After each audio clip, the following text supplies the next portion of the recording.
Welcome to National Geographic as we travel through the fever swamp in search of Rachel Maddow. Welcome to the Doug Tenapel channel. We're just going to take a little jungle cruise.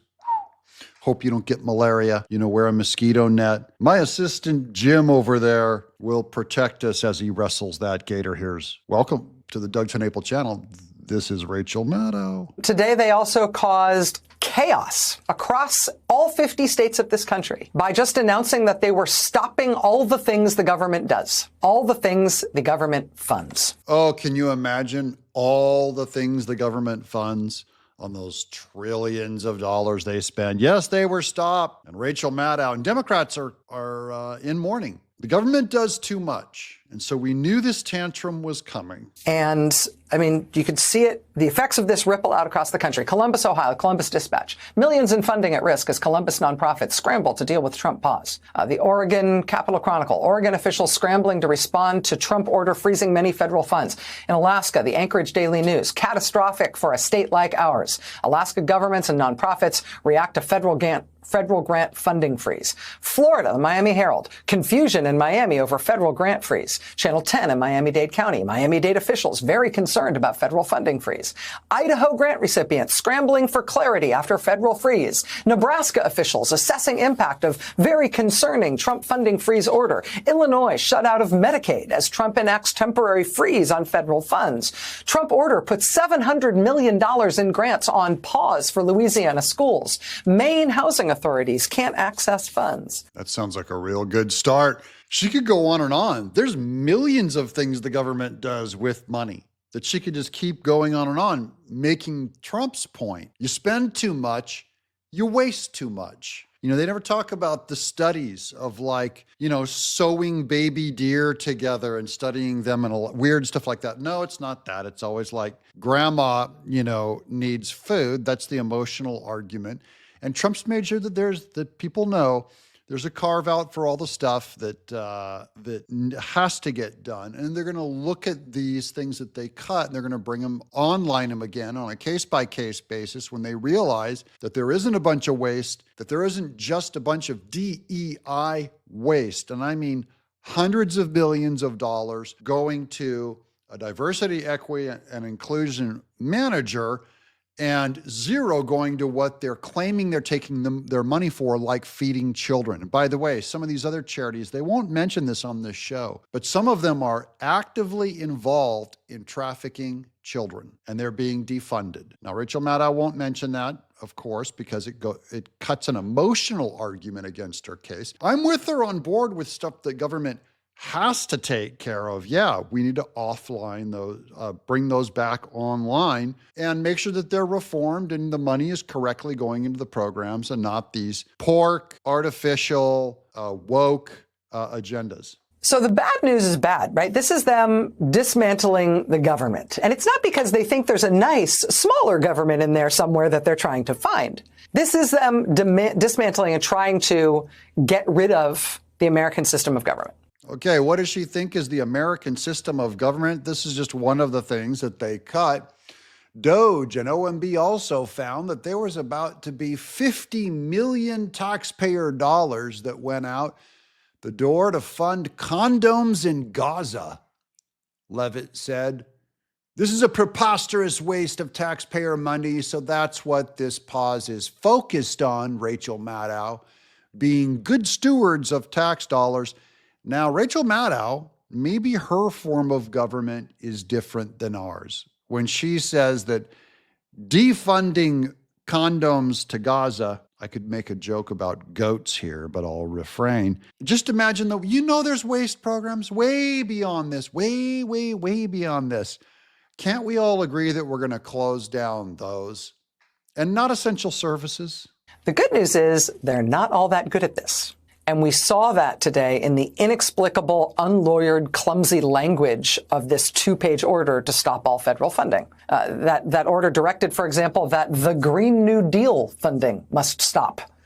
The Green New Deal is a years-old piece of proposed legislation that never actually passed. Never actually passed, so should never be funded. 100% cut all Green New Deal, all of it. I don't care if it's for solar panels, clean energy, air scrubbing, even cleaning rivers.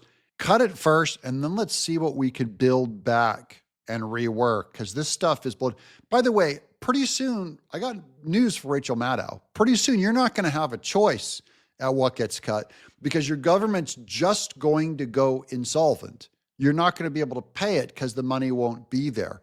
And then when all this stuff comes to a screeching halt, and I mean even like essential services like Medicaid and stuff that's supposed to be in a lockbox, but that was compromised generations ago. So cut now or cut later. The inexplicability, the sort of bumper sticker style language of the Stop All the Funding order is why so many of the initial headlines about the impact of this today focused on the confusion, the lack of clarity, nobody really having any idea what exactly the Trump administration was shutting down. And that was true in blue states, that was true in purple states, that was true in red states. As members of Congress and governors and former government officials and members of the press started putting it together, started circulating lists of all the things that this Trump order was shutting down. Yeah, there's no way you could keep track of all those lists, because again, she's making the point. There's so much money going out that there's no way we could even track it. They can complain all they want. America is addicted. It's like being addicted to drugs. And you take that needle out and you're going to have withdrawals. So I don't feel bad. I feel bad for people's tears and the real suffering of some people, but you're going to have to get over, at least something has to be cut, or it's going to be cut for you. And certainly the political correct waste and stuff like that, drag queen strip shows and libraries and stuff like that being funded. You can't protect that. No, that has to go.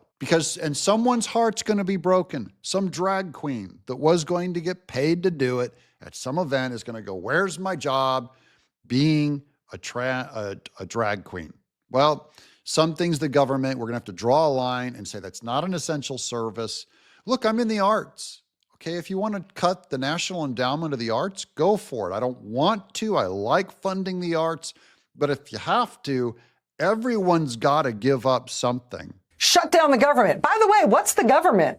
Giving condoms to people in Gaza, apparently. This White House had no idea what the impact was of what they were doing.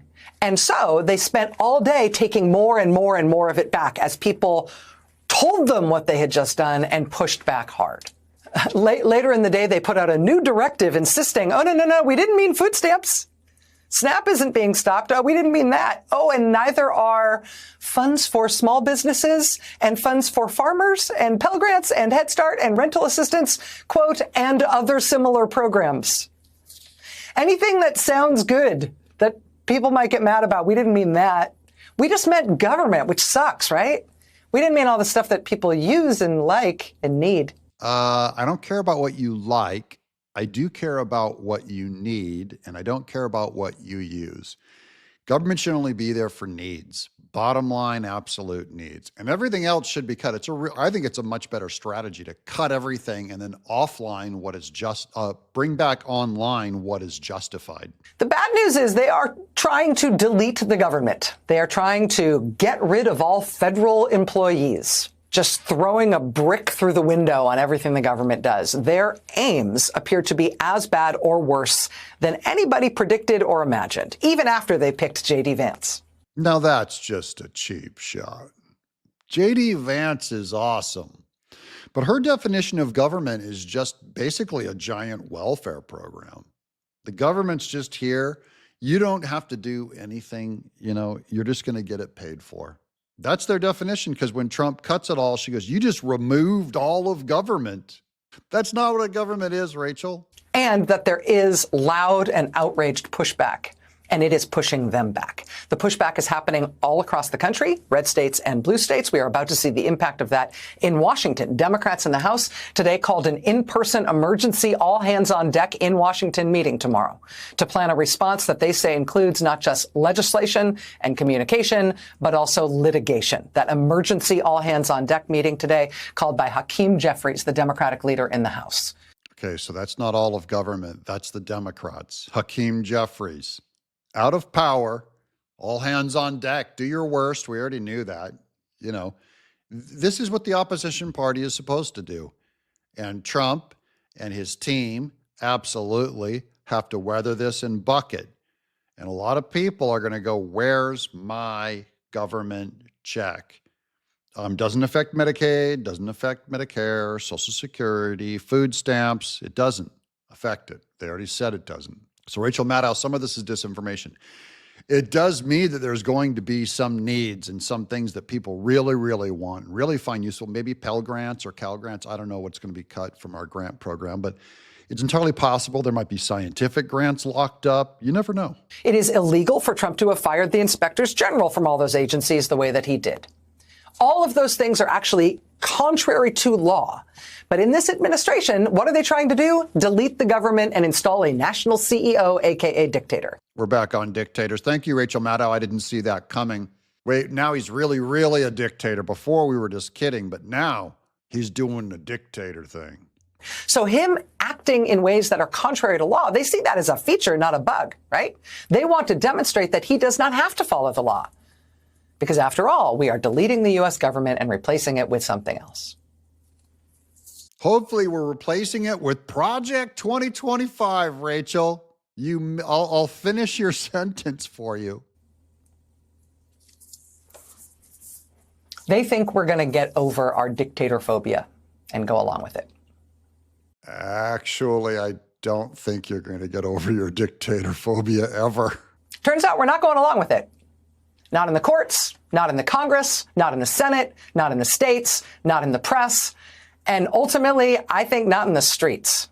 That sounds like a call to violence, but I like the idea. They're not going to go along with it in the courts, in the streets, and the press. I just want her to imagine now a government and a bunch of high tech that threw you in jail for not willing to go with it. That's what the Biden administration did to people who opposed them. They were deplatformed, debanked. Me, I want to protect your free speech right. What's that feel like, Rachel Maddow? You won't get that from a Democrat. You will from this Republican. Welcome to the Doug TenNapel channel. Guys, don't forget to subscribe right there. Boop, push, just smash my face.